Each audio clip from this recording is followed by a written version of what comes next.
Pai, do Filho e do Espírito Santo. Amém. Queridos amados cristãos ortodoxos, hoje no quinto domingo de São Mateus, nós festejamos, comemoramos o Evangelho no qual nosso Filho e Salvador Jesus Cristo nos narrou a respeito daquilo que é a sua passagem pela cidade de Gadara e Gerasa, essa cidade chamada dos Gadarenos. Toda essa região estava numa região chamada Decápole. A Decápole era uma região da costa da Galileia. Infelizmente havia já sido muito helenizada desde o imperador Antíoco, como também os romanos, infelizmente, haviam já dotado de uma cultura bastante helenizada, e ainda que se proclamassem de fé judaica, eram pessoas que já estavam muito absorvidas por costumes helênicos, e portanto um desses costumes era a cultura de porcos, coisa que era proibida pela lei de Moisés, e por isso seguiam mais os mandamentos dos homens do que os mandamentos efetivamente daquilo que eram as ordenanças da lei de Deus.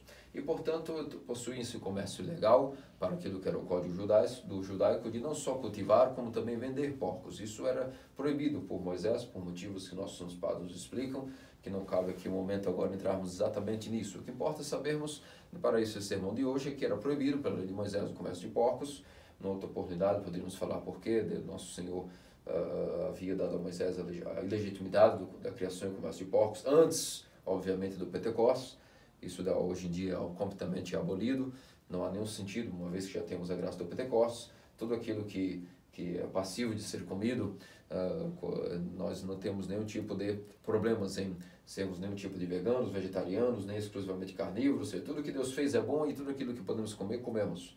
Isso após o Pentecostes foi a visão que Pedro teve, uma vez que viu lençóis em suas quatro pontas, erguendo todo tipo de quadrúpedes, e aí foi revelado a ele de que agora tudo era possível de ser comido. Pois bem, em relação especificamente, portanto, ao costume da cidade de Gadara e de Gerasa, infelizmente havia esse costume, naquela época era proibido o comércio de porcos, estavam helenizados e, portanto, descumpriam conscientemente o mandato do Senhor. Isso, obviamente, atraiu ao Senhor para ele exatamente por isso. Nosso Senhor, até os que são teimosos, até os desobedientes, também quer salvar. E era natural que ele, obviamente, passando por aquela região, também sabendo que ali haveria algo também que ele tinha que trabalhar, não desprezando nem mesmo os desobedientes, foi, portanto, aquilo que era o cruzamento da cidade de Gadara e de Gerasa. E naquele então, logo fora da cidade, nos túmulos, nos cemitérios, haviam dois endemoniados. O Evangelho de Mateus narra dois, o Evangelho de Marcos e Lucas narra que era apenas um endemoniado na cidade de Gerasa. Entretanto, os Evangelhos não se contradizem de maneira alguma. São João Crisóstomo nos explica que, em um lado, o Evangelho narra dois e outro narra um, mas isso não trata-se de uma contradição, é necessário saber o que significa, que os evangelistas, quando mencionam coisas específicas, mais do que um. Mateus, sendo o primeiro que descreveu o milagre, escreveu os dois. Marcos e Lucas dizem um, porque um deles era muito mais endemoniado, muito mais destacava-se na sua violência do que o outro, e, portanto, frisam um endemoniado especificamente, desprezando a narração do Evangelho do segundo, mas aqui, juntando os três Evangelhos, nós sabemos que sim, de fato eram dois, mas como nos explica São João Crisóstomo, um deles se destacava mais diante de sua ferocidade, uma vez que estava possuído pelos demônios. E então, eles se aproximam, esses dois homens de nosso Senhor Deus Salvador Jesus Cristo, obviamente viviam nos túmulos, porque eram tão endemoniados, tão ferozes, que eram mesmo vivendo em grilhões, se jogavam na água, no fogo, e as pessoas não tinham como aproximar-se, nem passar por onde eles estavam. Então, a maneira onde esses homens foram, não era impossível que convivessem com as pessoas devido à sua fúria, então foram gradativamente se isolando nas regiões periféricas e marginais da cidade de Gadara e de Gerasa, onde foram se permear e morar nos cemitérios, nos sepulcros. Afinal de contas, não tem nada a ver que os sepulcros atraem demônios, isso é um grande conto. Nós, ortodoxos, não cremos que o cemitério é um lugar amaldiçoado. Pelo contrário, é um lugar como qualquer um. Inclusive, quando vocês sabem que nós devemos levar nossos filhos mais a visitar cemitérios do que shoppings. Afinal de contas, os shoppings só ensinaram eles a terem a vida aqui e agora. Os cemitérios ensinaram eles que todos nós passamos por uma vida aqui muito passageira e logo teremos a verdadeira vida, a verdadeira economia, a verdadeira vida social, a verdadeira vida política, no qual existe um só Deus sobre todos os homens, a monarquia celeste, a economia na qual todos não têm que trabalhar nem comer, mas vive a graça de Deus gratuitamente no céu. Tudo isso iniciar-se-á conforme nós morrermos e o reino dos céus consumir tudo aquilo que esse mundo passageiro. Tudo aqui é uma grande preparação, na verdade, apenas um pequeno treino para aquilo que será a verdadeira vida que se iniciar-se-á quando o nosso Senhor voltar em sua vinda gloriosa. Aqui nós estamos apenas treinando, ninguém vai louco ao ponto de se apegar aqui. nós trabalhamos, comemos, damos toda a nossa atividade, nossa energia com muito amor, mas até a nossa força, que vemos tudo bem feito com amor, onde nós estamos trabalhando com a madeira, com ferro, ou no escritório, ou com traduções, ou com serviço ao próximo, ou num médico, ele faz por amor, por quê? Porque ele está exercitando o seu amor. Não que aqui nós temos que nos imaginar que nossas profissões são que nos dão identidade, status, isso é uma grande bobagem. Nenhum ser humano precisa de uma profissão, de uma vocação ficcional para realizar a si mesmo. São maneiras, como habitats. Assim como a colmeia é necessária para que as abelhas produzam mel, elas não vão produzir mel no meio de outras enzimas que não foram aquelas propícias para isso. Portanto, também o habitat natural para o homem é esse mundo passageiro, nós temos que aceitar que é assim, cheio de dificuldades, de doenças, de endemoniamentos, como veremos nesse sermão, de lutas terríveis contra o demônio que existe, o poder dele é violentíssimo, mas tudo isso é um treino para testar a nossa vontade, a nossa volição e o nosso amor. Conforme nos preparamos para isso, um dia vamos ensinar a verdadeira vida. Como um bebê também treina dentro do ventre da mãe, aqui aos 9 meses, para que um dia eu possa dar conta do mundo desprotegido, fora do calor e ventre materno. Assim também a nossa vida, queridos amados cristãos ortodoxos, por isso, tudo que nós fazemos aqui realmente é muito passageiro, e quando nós visitamos sepulcros e túmulos, isso não tem nada a ver com endemoniados. Na verdade, é que o demônio, para criar exatamente essa crença, inspirava que os endemoniados fossem, por exemplo, aparecer sempre noite de lua cheia, para dizer que a lua talvez tivesse uma força demoníaca. Apenas nada, tudo que Deus fez é bom. A lua, os cemitérios, a morte, a vida, tudo é bom. Depende de como nós estamos nos situando diante dessas situações, mas o demônio gosta de criar crendices, lendas, superstições, e ele, portanto, dava mais ferocidade aos demônios na noite de lua cheia, para talvez colocar crendices a respeito de superstições da lua, a mesma coisa em relação aos sepulcros. Inspirava os demônios a ir aos cemitérios para dizer que talvez dali havia um poder obscuro no meio dos túmulos. Uma grande tolice, isso não tem nada a ver. O demônio e o mal atuam em qualquer tipo de lugar e não é o local que faz o mal. O que faz o mal é a pessoa que o pratica abertamente, voluntário ou voluntariamente. Portanto, nosso Mestre, o Senhor Salvador, ao se deparar com esses homens, viu que automaticamente eles se sacudiam, se reverteram de todas as maneiras e começaram a proclamar a seguinte questão: vieste nos atormentar antes dos tempos? Ó Filho de Deus! O que significa isso, queridos amados cristãos ortodoxos? Vieste nos atormentar antes do tempo. Significa isso. Nosso Santo Padre nos explicou, obviamente, que os demônios sabem que quando tomaram a decisão de não seguir a Deus, mas seguir a Lúcifer e a Satanás, eles sabem que isso é uma questão temporária. Sabem que decidiram e por seu orgulho estão muito bem resolvidos, que enquanto tiveram tempo para nos atentar, nos atormentar e atacar Deus através de sua criação mais amada, o homem, farão isso. Mas também são conscientes que chegará o momento onde serão totalmente colocados no abismo, juntamente com aqueles que se perderem, e eles sabem que isso virá quando o Filho do Homem se manifestar. Como eles sabem, obviamente, a identidade do Salvador, proclamaram, dizendo: será que antes da tua segunda gloriosa vinda, já é agora o momento que vem nos atormentar, antes dos tempos? Por quê? Tão grande nosso Senhor, nem mesmo nos ameaçou de nada. Sua presença de nosso Salvador já os causou tormentos. Aqui nós aprendemos, portanto, que os demônios temem grandemente qualquer tipo de presença de nosso Salvador. Se há algo que eles temem, é a total poder de nosso Senhor, porque sabem que ao fitarem aquele olhar, sabem que é o olhar vingativo, do Deus vingativo, que não irá economizar no dia de sua ira aquilo que é a punição para eles, que se revoltaram contra ele. Portanto, nosso Senhor nem disse nada, mas como toda pessoa que deve, toda pessoa que é fraca, covarde, começa a se debater e se chicanear, e assim foi com o demônio, muito característico dele mesmo, e começou a dizer: se viesse nos atormentar antes do tempo. E nosso Senhor mandou que se calassem, não queria que eles dissessem para as pessoas a sua identidade tão pouco. Nosso Senhor nunca quis se revelar diretamente às pessoas como o Filho de Deus, apenas de maneira gradativa, foi dando às pessoas maneiras de virem vendo, não a exultação dele mesmo, porque ele não gostava de dizer claramente que era o Filho de Deus. Assim como os fariseus, quando negavam isso, ele afirmava, porque ele tratava de uma negativa, negavam que ele era o Filho de Deus, então ele se afirmava. Mas aqueles que simplesmente estavam conhecendo, ele não gostava de se impor. Para quê? Porque tinha cuidado de que ninguém o seguisse pelo seu poder de milagres. Mas o seguisse, na verdade, não porque ele expulsava demônios, mas o seguisse por amor, pela revelação do seu Pai Celestial, pelo poder de sua palavra, e não de maneira, pela fé na sua palavra, e não de maneira alguma em seu ensinamento, mas não de maneira alguma pelas suas realizações espetaculares, e ensinando-nos a humildade. Não devemos nunca atribuir nada a nós mesmos, mas sim ao nosso Pai Celestial, a Deus e sobretudo, aquilo que é a graça incriada, e não a nós que não temos condições de realizar nenhum feito, se não for pelo mérito unicamente divino. Portanto, então, nosso Senhor pede que se calem e automaticamente realiza a cura desses endemoniados. Mas não antes sem perguntar: qual é o teu nome? Para que todos pudessem entender aquilo que era o poder que estava sobre aqueles homens, eles respondem, Legião. Legião, meus amados cristãos ortodoxos, significa que nada mais nada menos. A legião significa, ou seja, é um batalhão do Império Romano, era dotado de 6.000 soldados. Quando o demônio disse que o nome dele era Legião, ele está dizendo que haviam 6.000 demônios, 6.000 pessoas dotadas de vontade, ainda que eram corpóreos, dentro do domínio do reino da mente e do coração deste homem, desses dois homens. E por isso é que, e muito mais, aquele que era o mais endemoniado do que o outro, como muito bem Marcos, Lucas nos explicam e Crisóstomo.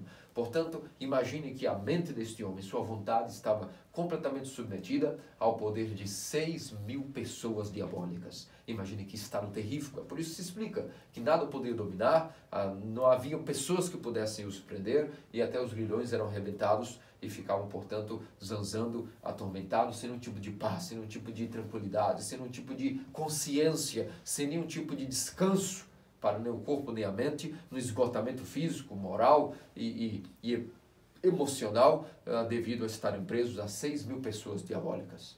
E nesse inteiro importante, o nosso Senhor diz que, ao ordenar que, portanto, eles deixassem aqueles dois homens, eles perguntam ao nosso Senhor a seguinte permissão: podemos lançar-nos na vara de porcos que ali se encontra?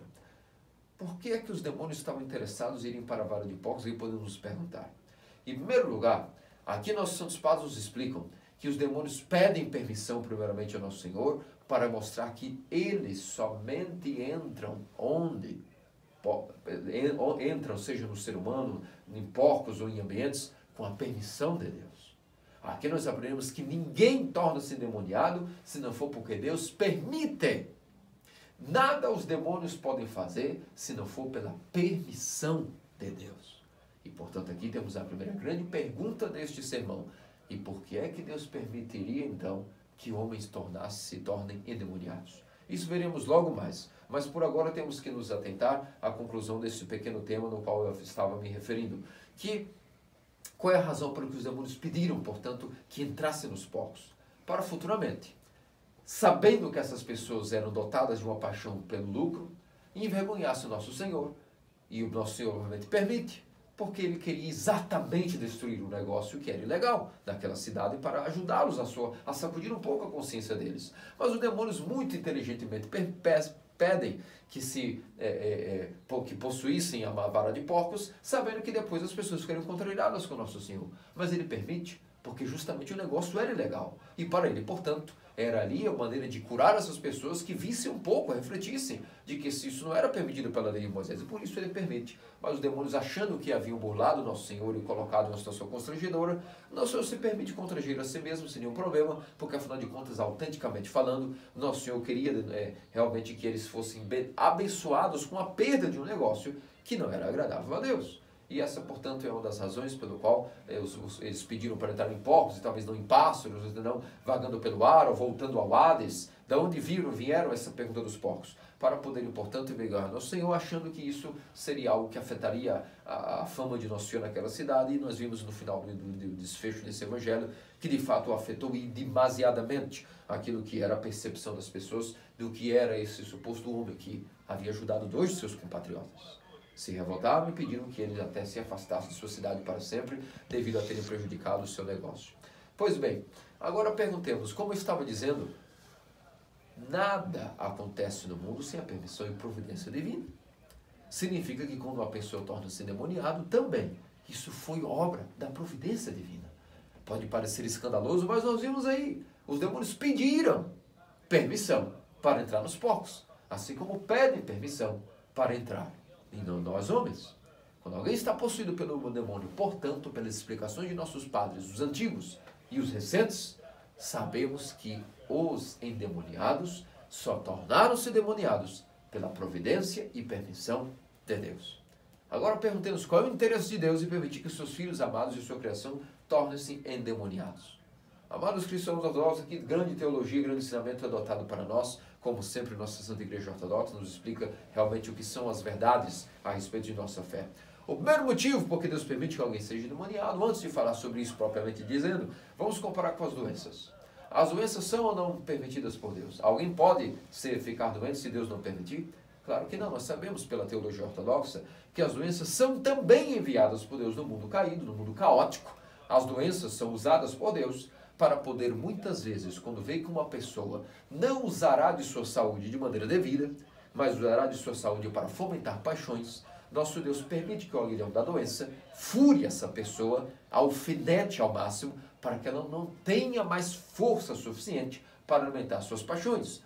Portanto, a doença é uma bênção de Deus, muitas vezes enfraquecendo a nossa carne, enfraquecendo a nossa capacidade de pecar, para que nós possamos ali estarmos tristes, estarmos completamente paralíticos, estarmos neutralizados e impotentes de realizar a obra do pecado. O mesmo se dá com a prisão. Quando o homem é preso e Deus permite que ele passe uma pena ao longo de 10, 20, 30 anos, ninguém também vai para a prisão se não for pela permissão de Deus. Deus permite que as pessoas nunca sejam aliviadas de suas penas, que morram nas cadeias, que sofram prisão perpétua, por o seguinte motivo: porque sabendo que no mundo essas pessoas não usariam adequadamente sua liberdade para o reino dos céus como um presente, como uma bênção. Deus permite que doenças ou até a própria prisão estejam protegendo essa pessoa dela mesma, porque Deus conhece o coração do homem. Ele conhece muito mais do que nós mesmos, o coração de todos, e sabe o que cada um precisa para a sua salvação. Logo, os que estão doentes é porque precisam da doença para a sua própria salvação. Os que estão em doenças que às vezes nós lemos e nem entendemos isso, doenças que vêm e vão, está tudo bem, a pessoa foi purificada, arrependeu-se, entendeu suas reflexões, que estavam precisando de arrependimento, mas existem algumas doenças que não têm cura. São doenças que nós olhamos e nem entendemos como a pessoa pode estar dotada de doença que avassala de tal maneira a saúde, que torna-se doença crônica, uma doença que procrastina qualquer tipo de imaginação para com a recuperação. E nós, nesse momento, temos que estar tranquilos, entender que isso é a providência de Deus, consolar, claro, essa pessoa o máximo possível, que nossas forças nos deem, mas também aceitar que essa é a vontade de Deus para a vida dessa pessoa. E essa pessoa, quando aceita também que essa é a vontade de Deus para ela, vê as doenças de uma maneira natural, de que se entende ao longo prazo, de que não seria bom que essa pessoa tivesse o estilo de vida, porque não usaria a liberdade de maneira adequada. Ou que Deus, querendo purificar mais ainda, dotado de mais dons espirituais, também a visita com doenças ou com a prisão. Da mesma maneira, nós interpretamos aquilo que é o endemoniamento. O primeiro motivo do endemoniamento é que é a própria permissão de Deus. É claro que antes disso, vamos falar um pouco das causas gerais do endemoniamento. Todas as vezes que nós nos afastamos das obras da virtude, que nós paramos de frequentar os ofícios, todas as vezes que nós paramos de frequentar os ofícios da igreja ortodoxa, todas as vezes que nós não estamos com força para ir à liturgia, todas as vezes que nós vamos no nosso dia a dia abandonando as obras de virtude, nós estamos naturalmente afastando a graça de Deus e atraindo os demônios. Porque onde não está a graça de Deus, está os demônios. Não existe esse meio termo, como as pessoas acham, que existe um meio termo vazio. Ou nós estamos, como diz nosso Senhor, quando uma casa está arrumada e vazia e bem colocada, o que acontece? Os demônios que ali saíram chamam 7 piores do que ele e entram, porque ou a alma está ocupada, a morada de Deus, o coração do homem, ou está ocupado pela graça de Deus, ou os demônios vêm habitar. Não existe isso de faço minha vontade, não existe isso de ter os meus planos, sigo minha vida. Ou estamos seguindo uma programação que nos leva a fazer a vontade de Deus, isso chama-se não endemoniamento, ou nós estamos em um endemoniamento, que muitas vezes não é estar com os dentes rangendo, não estar com espumas na boca, ou com a aparência de uma aranha, como os filmes de Hollywood gostam de mostrar as pessoas endemoniadas andando de cabeça para baixo, de cima para o lado, em formas estranhas de ser. Não é só isso. Um endemoniamento real ou nós estamos seguindo a vontade de Deus, isso chama-se não endemoniamento, mas a atividade e a rotação da graça no homem, ou nós estamos seguindo o plano dos demônios, ainda que nós achemos que estamos fazendo nossos maravilhosos e esplendorosos e magnânimos projetos de vida que não levarão nada mais do que estar cumprindo a médio e longo prazo a vontade dos demônios, isso também é endemoniamento.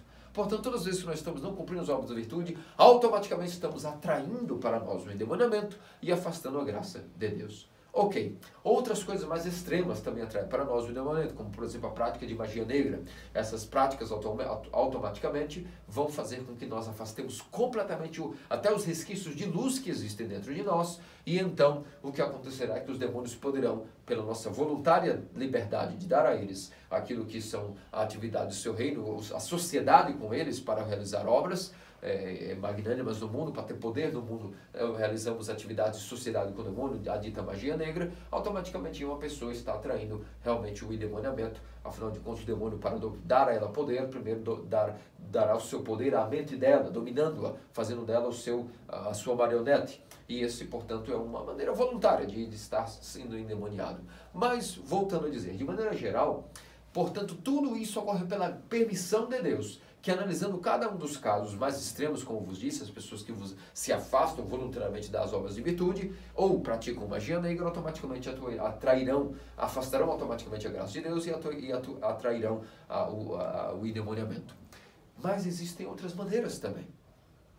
E essas maneiras são o nosso próprio dia a dia e, acima de tudo, como vos disse, a permissão de Deus. A liberdade humana é uma coisa muito perigosa.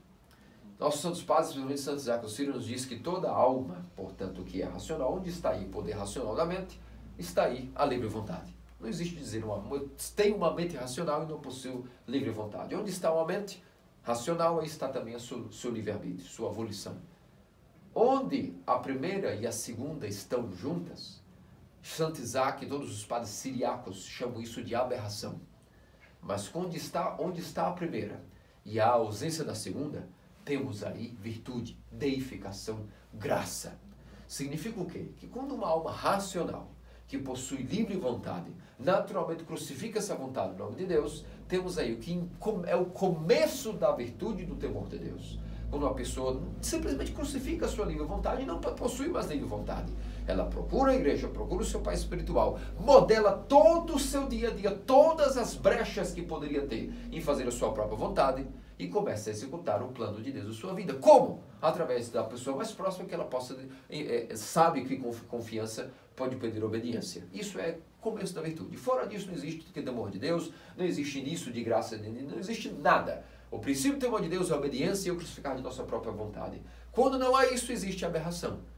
Há até a vida dos demônios, podemos dizer, que também são racionais, são hipóstase e incorpórea, na qual também possui livre-arbítrio e fazem sua própria vontade todo o tempo. Chama-se demônios. O homem caído também pode se tornar um homem demônio, um estado tão caído que é igual aos demônios, chamado homem que faz sua própria vontade. E, portanto, isso também é um endemoniamento. Deus, nosso Salvador, sabendo que, portanto, as pessoas que não utilizam a sua liberdade de maneira adequada, permite, portanto, que os demônios venham dominar a mente desta pessoa. Para quê? Para que quando ela esteja realizando todas essas obras no qual o demônio tem poder sobre sua mente, não seja ela imputada às obras más que ela realiza, mas os demônios serão culpados. E essa pessoa, portanto, foi privada de sua liberdade, porque voluntariamente não teria força para privar-se de sua liberdade. Então Deus permite que a pessoa seja completamente dominada em sua mente, em seu coração, por aquilo que é a vontade dos demônios. E então, no juízo final, Deus, conhecendo o coração de cada um, poderá aliviar a pessoa de certos problemas, porque esta pessoa tornou-se um endemoniado. E como tornou-se um endemoniado, a sua vontade já não estava mais consciente a si mesma. Por quê? Porque Deus conhece o coração dos homens, queridos amados cristãos ortodoxos. É a providência divina. Não podemos nós aqui querer competir com a sabedoria de Deus. O fato é que nossos santos padres comprovam e nos atestam que uma das causas do endemoniamento é que Deus, conhecendo as pessoas, dá a elas esse presente. Dá a elas esse presente, e repito, o endemoniamento. Para quê? Para que sejam privadas de sua liberdade, protegidas de usarem de mau hábito para construírem sua própria perdição, agora privadas de sua liberdade, como disse o exemplo da doença ou de uma prisão, também possuem, portanto, o aprisionamento de sua volição pelos demônios, e então ela estará privada até mesmo de sua consciência, de sua liberdade, não atraindo para si maldição. Mas, uma vez que os demônios estão em poder de sua mente, tudo o que ela está fazendo não estará computado a ela, mas sim aos infelizes sequazes de Satanás. Isso é a grande interpretação patrística a respeito do que é, de fato, um endemoniamento. Isso nós chamamos de endemoniamento involuntário, onde a pessoa, pela providência de Deus, pela permissão de Deus, foi colocada sob o poder dos demônios para se proteger daquilo que seria sua perdição voluntária. Mas existem também outros tipos de endemoniamentos. E aqui falamos sobre algumas coisas, de maneira geral. Além da permissão de Deus, da providência de Deus para proteger a pessoa de sua liberdade, que seria muito mal usada ao longo de sua vida, e portanto aí, isso primeiro, de maneira geral, porque Deus permite que as pessoas sejam endemoniadas, existem certos endemoniamentos chamados endemoniamentos voluntários.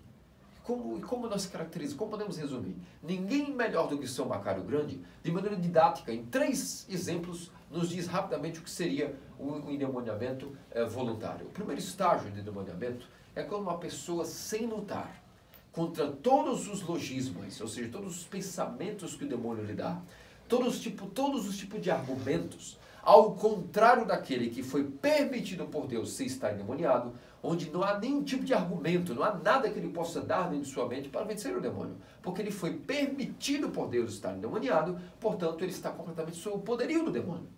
Nenhum argumento, nenhuma contradição, nenhuma tática de guerra, de guerrilha mental, ele pode executar, ele está completamente inerte.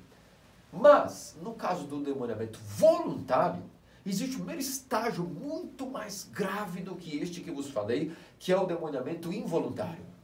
Todas as classes que vamos narrar agora de endemoniamentos voluntários são muito mais graves do que esses endemoniamentos involuntários, nos quais nós vemos que as pessoas na rua às vezes estão completamente vagando como mendigos, desnorteados, com a mente perdida, completamente involúpias, habitando lugares desérticos. Esse endemoniamento involuntário é muito menos grave do que as classes de endemoniamento voluntário que vos narrarei. A primeira delas, portanto, é quando uma pessoa voluntariamente, tendo capacidade, porque aqui nós estamos falando do endemoniamento involuntário, já encerramos esse tema, estamos no próximo. O endemoniamento voluntário significa que a pessoa poderia, portanto, reagir aos logismos, às inspirações, aos sentimentos, às inclinações más que tem, aos projetos malignos, e ela poderia resistir. Mas é que ela não resiste voluntariamente. Esse é o nível mais grave de endemoniamento na classe dos voluntários, e que supera o involuntário, no qual a pessoa simplesmente é que não resiste. Ela simplesmente, para cada sugestão do maligno, ela não diz, vou tentar ao menos tentar fazer um pouco a vontade de Deus, resistir. Não, ela voluntariamente diz, eu não quero resistir. É muito bom me satisfazer com todos esses desejos, com todos esses pensamentos, e eu não luto, não lutarei, não quero lutar. Eu vou executar tudo o que minha inclinação me diz, e vou fazer isso mesmo conscientemente que isso é a vontade do meu Deus. O que acontece é que a pessoa já está completamente nas garras de Satanás, toda a sua mente e seu coração estão completamente dotados daquilo que é a volição demoníaca, ainda que elas tenham uma vida aparentemente normal, ainda que ela frequente a igreja, frequente os ofícios, receba os mistérios, tenha um trabalho, tenha uma família, aparentemente tenha uma vida normal, não seja um desequilibrado psiquiátrico, aparentemente, essa pessoa está completamente demoniada. Toda a sua mente, toda a sua vontade, ela deu aos demônios voluntariamente. Ela nem quer resistir às paixões. E esse é o caso do mundo. Nós chamamos o mundo em uma palavra como essa. O mundo significa as pessoas, os locais e todo o sistema que gira em torno disso. Nunca resistir a nada que não seja a realização aqui e agora, o desejo e a realização inspirada pelos demônios. Isso em uma palavra chama-se mundo. Esse é o grau mais grave de endemoniamento.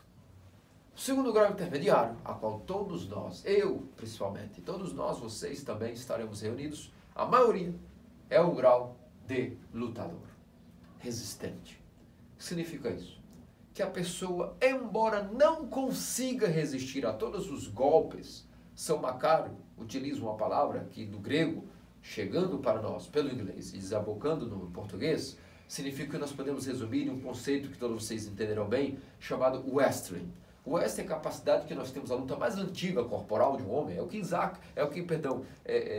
Jacó lutou contra o estavam praticando um tipo de agarramentos, um tipo de flexões nas juntas, para ver quem dominava quem. Até que o anjo do Senhor, para mostrar que, na verdade, alto lá, quem você acha que rapidamente deslocou o posterior de Jacó e automaticamente ele, portanto, ficou desjuntado e não pôde continuar a luta. Esse tipo de luta de agarramento é justamente isso que ocorre entre um homem que está no estado intermediário.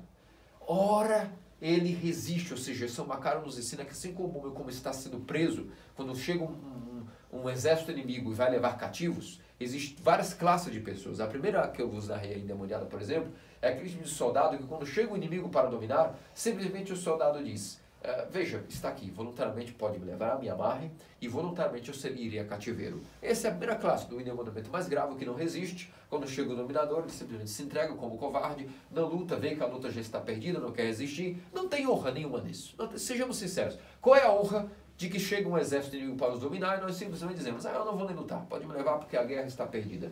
Não há honra nisso. Ainda que sejam muito mais numerosos do que nós, muito melhor é nem que seja morrer lutando. E esse é o estado que a maioria de nós nos encontramos. Pessoas que, por mais que o inimigo venha e pareça ser muito poderoso, muito numeroso, ainda que venha uma legião para conosco, nossa mente.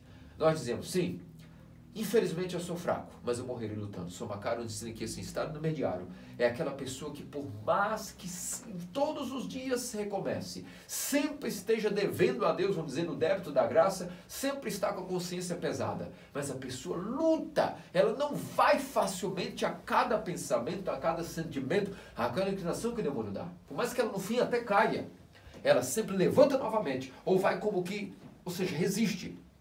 São Macário compara isso àquele soldado que, embora o exército inimigo chegue para dominá-lo, ele, por mais que uma mão está acorrentada, enquanto ele tem a mão livre, ele está com a mão sendo aprisionada e com a outra com a espada levantada, resistindo, debatendo-se, não vai voluntariamente para o cativeiro. Resiste até o fim, nem que ele morra lutando. Ele estará de pé, tentando não ir, ou seja, pirraçando o inimigo. Por mais que saiba que alguns membros já estão dominados, ele não está feliz com isso, ele não está satisfeito com esse estilo de vida. Esse é o intermediário, o combatente, o lutador, o qual, sim, é consciente que às vezes caímos, mas sempre caímos. Não temos dentro de nós, não há aquele desejo confortável de dizer as paixões me dominam e eu sou feliz com elas. Não, ainda que somos sem vergonha e caímos nas paixões, lá dentro do nosso ser, existe ainda uma sobriedade, uma ira que diz, eu não queria ser assim.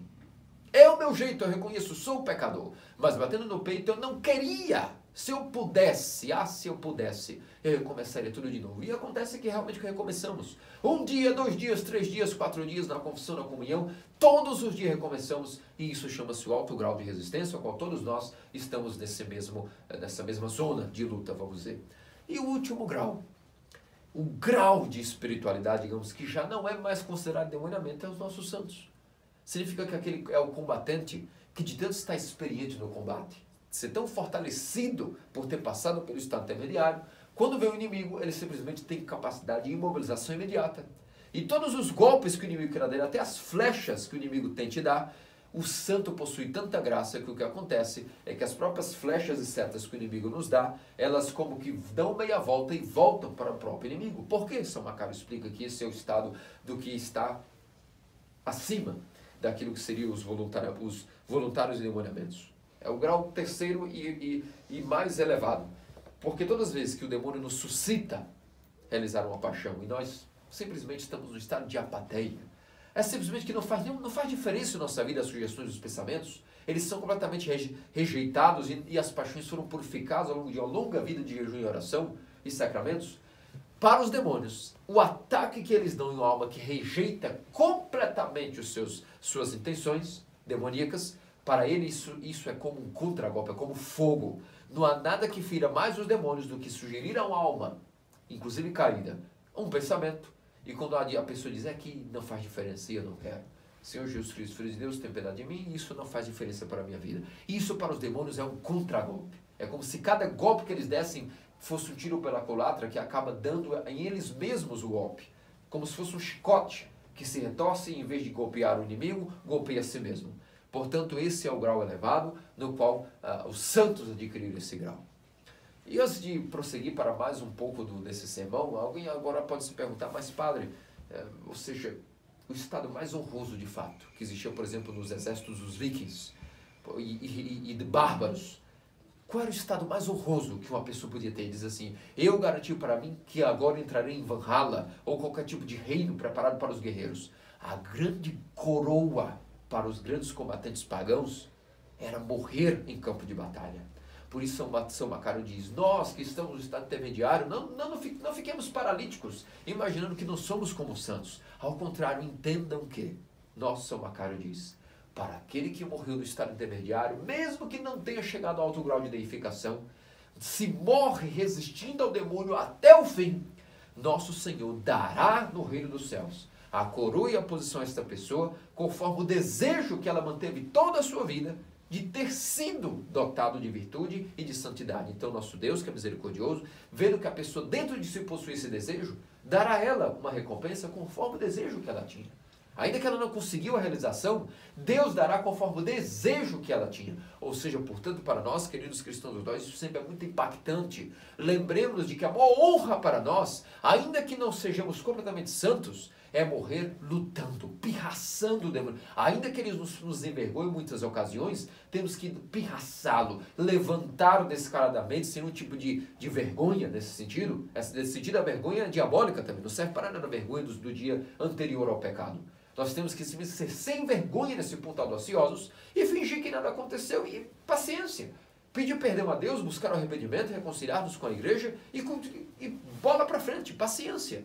É nisso que nós estamos como que resistindo. E se morremos nesse estado de vigor, não há nada mais honroso. Assim como para os alguns morrer em campo de batalha, ainda que o inimigo nos penetre com uma lança no coração, o último golpe desceríamos tentando matá-lo, e isso era honra. As pessoas te desejavam ir para a guerra para morrer em campo de batalha, ainda que não fossem vitoriosos. Era uma honra para um soldado pagão.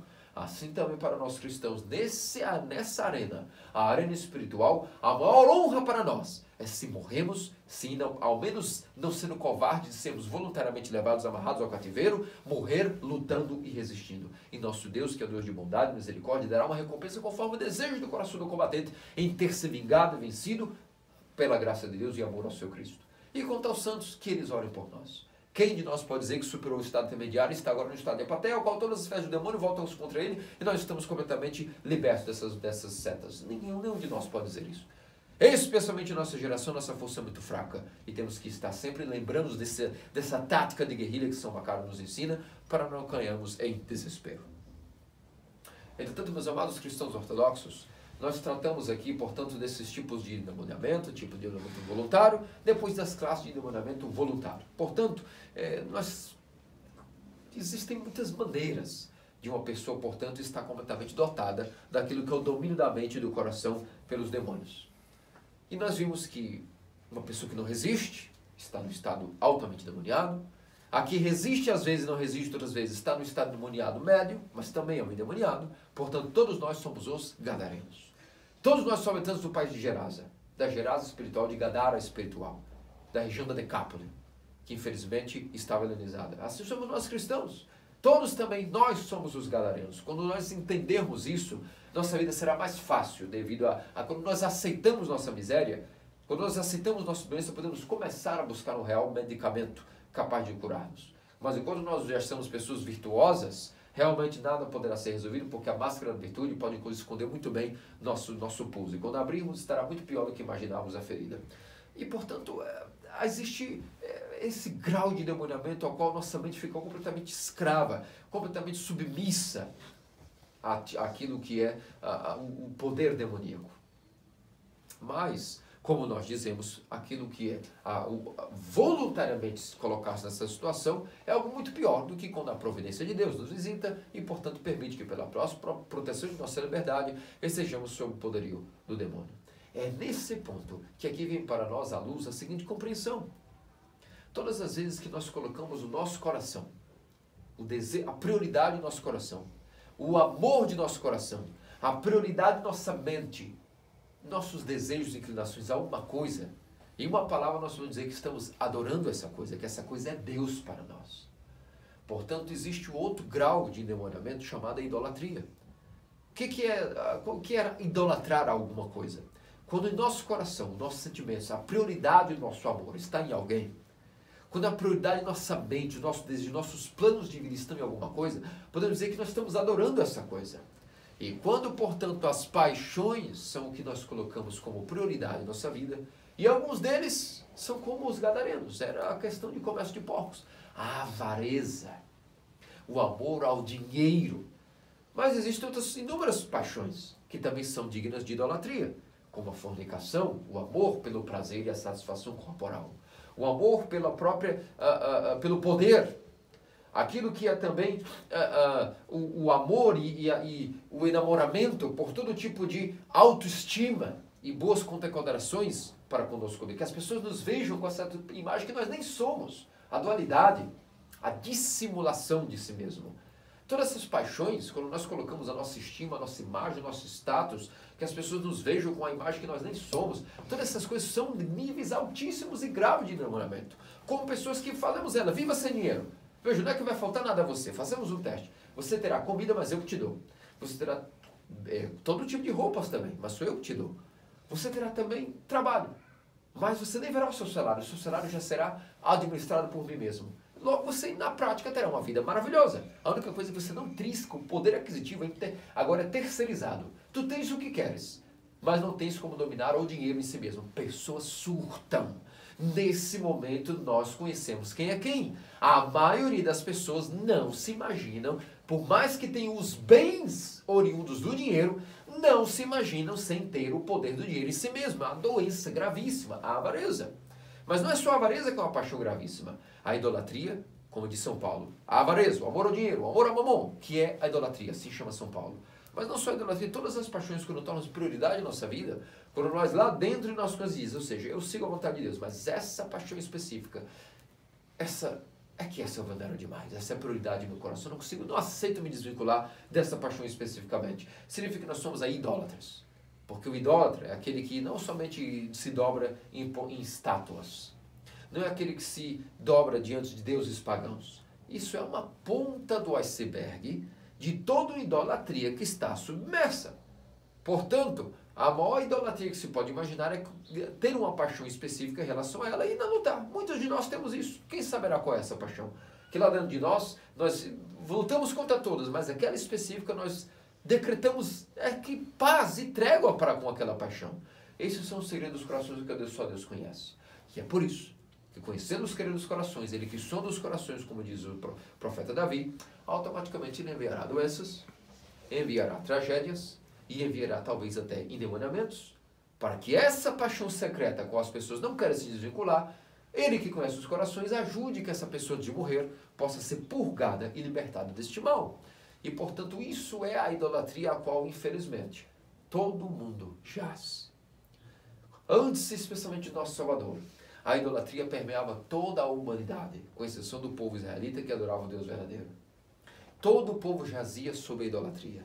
Adoravam deuses não verdadeiros, os ditos demônios em suas lendas e crenças e mitologias. E não só isso, isso era a ponta do iceberg, que é visível. Por que adoravam falsos deuses? Porque dentro deles estava todo um cubo gelado, grande, submerso, chamado a adoração de suas próprias paixões. É aí que os apóstolos, quem diria, dotados de toda a graça do Espírito Santo após o Pentecostes, possuíram um poder extraordinário de lidar com o exorcismo de toda a humanidade, a cura da idolatria. Primeiramente revelando a eles qual era o Deus verdadeiro. Depois, mostrando a eles que cada um deles, especificamente suas culturas, adoravam aquilo que era o endemoniamento de suas paixões. Porque nós vemos que é o mesmo que se deu, por exemplo, com a cidade de Gadara e Gerasa. 2 de seus compatriotas, que eram completamente dotados da enfermidade do endemoniamento, pessoas que não tinham paz, não tinham nenhum tipo de tranquilidade, pessoas completamente destruídas dentro de seu emocional, dentro de sua consciência, com todo tipo de torturas que os demônios faziam. De repente, quando viram o poder do Logos, o poder da palavra de Deus, ficaram como bebês diante dele. E narra o evangelho de Lucas e Marcos, complementando o evangelho de hoje, que diz: Senhor, és que se prostrou diante de seus pés, o endemoniado, e diz: Tu és o Filho de Deus. Eis que creio e confesso que tu és o Filho de Deus. E narra o evangelho segundo Marcos e Lucas, que ele não queria ausentar de Nosso Senhor, mas Nosso Senhor disse a ele que ele deveria levantar e pregar as maravilhas de Deus ao seu povo. E quando ele chega e diz, portanto, a cidade de Gerasa e Gadara, que aquilo havia ocorrido com ele, e as pessoas souberam que, sim, o resultado foi que os nossos porcos se perderam. Aqui, meus amados cristãos, nós vimos um fenômeno terrível. Para o final desses endemoniados, a falta de liberdade. No final tiveram aquilo que é o que acontece com todos nós. Por mais que Deus permita endemoniamentos para nós, a perda de nossa liberdade, para o nosso bem, no final das contas, como acontecerá com cada um de nós, Deus realiza a sua graça. E no caso deles, embora iluminados, não tinham liberdade, Deus, no momento oportuno, os visitou e os curou. Assim também conosco, Ele permite que nós sejamos possuídos pelo demônio. No final, Ele vai resolver a nossa situação, ajudando primeiro com que a nossa liberdade seja protegida de nós loucos que somos. Assim também foi para com esses 2 habitantes de Gadara. Foram completamente curados e para eles houve um final feliz. Prostrado diante do Senhor, a mente voltou ao domínio de si própria, de si mesma, estavam pacíficos e como bebês diante da mãe, tinham até medo de saírem dos pés do Senhor, com medo de que talvez saíssem dali. Eles nem concebiam, tinham medo de se pensar, como nos explica o Beato Teofilato, eles não entendiam que a cura deles foi definitiva. Tinham medo de dizer, será que se sairmos daqui dos pés do Senhor, o demônio não voltará a nos possuir? Mas não, a cura havia sido definitiva. Por isso não queriam sair dos pés do Senhor, mas nosso Senhor os fortaleceu e disse, vão para a cidade e proclamar as maravilhas que Deus fez a vocês. E naquele momento vimos que o fenômeno terrível ocorreu. Enquanto para esses 2 o final foi feliz, para a cidade de Gadara e Gerasa, toda uma cidade agora passou a ser endemoniada. Eles que aparentemente não vomitavam, não espumavam, não se debatiam, não estavam em cemitérios nem grilhões, simplesmente ao verem que nosso Senhor havia curado eles da paixão da avareza, ou tentado curar, automaticamente, endemoniados, passaram a ser e disseram, afasta-te daqui. Ao contrário da cidade de Sicar, de Santa Fotina, na Samaria, que todos ao ouvirem que ela foi levar a boa nova, e pediram ao Senhor que ficasse mais com eles, e nosso Senhor ficou por misericórdia 2 dias a mais com eles, aqui ao contrário. Quando os demoniados chegaram na região de seus compatriotas e pregaram as maravilhas de Deus, toda a cidade tornou-se demoniada. Que tipo de obscuridade é essa, queridos amados cristãos ortodoxos, que impede que qualquer visita da luz possa ser completamente impedida? Isso é o que eu estou explicando aqui, que chama-se a idolatria. A idolatria de uma paixão é tão perigosa que ela impede do que a luz de Deus possa visitar a obscuridade dos demônios da nossa mente. Portanto, aqui é o perigo, que não existe cumprir 99 virtudes e estar escravo a uma paixão. Ou cumprimos todos os mandamentos e nos libertamos de todas as paixões, ou uma só paixão é capaz de nos manter completamente endemoniados e presos, aquilo que é a rejeição de nosso Salvador. Essas pessoas talvez dessem esmola, com o lucro que ganhavam dos porcos, talvez fossem piedosos, talvez não fossem fornicadores, talvez fossem completamente fiéis ao dízimo. No entanto, não interessa. A paixão da avareza foi suficiente para ter uma obscuridade tão grande em sua mente, que eles expulsaram o Senhor de suas vidas. E isso ocorre com todo o mundo. E somente, portanto, nos perguntemos, da onde vem a cura para isso? Como é que se resolve tal coisa? A única coisa que é capaz de resolver isso é a próprio poder e graça de Deus, porque os demônios não temem nada. Eles não têm nenhum tipo de temor para com o homem, nem para com a natureza. E para com os anjos também não pouco os temem, guerreiam contra os anjos. Entre os principais e potestades do ar, há uma batalha invencível, no qual estamos no meio dessa batalha. Tampouco estamos em momento de paz e trégua, até que venha a vinda do Filho do Homem e resolva de uma vez por todas para sempre a glória, a parousia. Nós estamos no meio de guerra entre o bem, os anjos, e o mal, os demônios. Logo, os demônios nem aos anjos temem, com os anjos guerreiam. Fora isso, só temem a Deus. E é por isso que quando o nosso Senhor chega com sua palavra, os demônios se sacodem, perguntam, já vieste os atormentados do tempo? E deixam os 2 endemoniados tranquilos, mas passam não só para as manadas de porcos, pedindo permissão, primeiramente, ao nosso Senhor, tanto temem a Deus, como depois endemoniaram toda uma cidade. Significa, portanto, que só há uma coisa que os demônios temem, ao próprio Deus.